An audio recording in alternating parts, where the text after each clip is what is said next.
aqui são meus dois tesouros, que eu acho que não tem mundo nada picado. Não.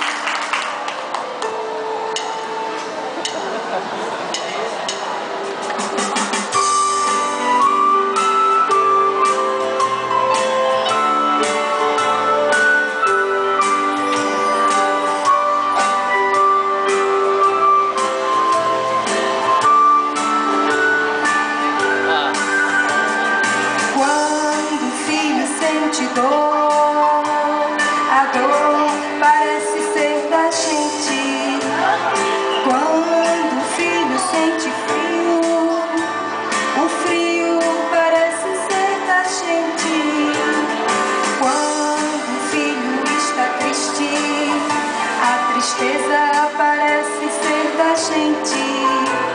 E tudo isso acontece porque um filho é um pedaço da gente. Se o filho está alegre, a alegria é da gente. Se o filho tem vitórias, as vitórias são da gente. Se o filho está feliz, a felicidade é da gente. E tudo isso acontece porque o filho é um pedaço da gente.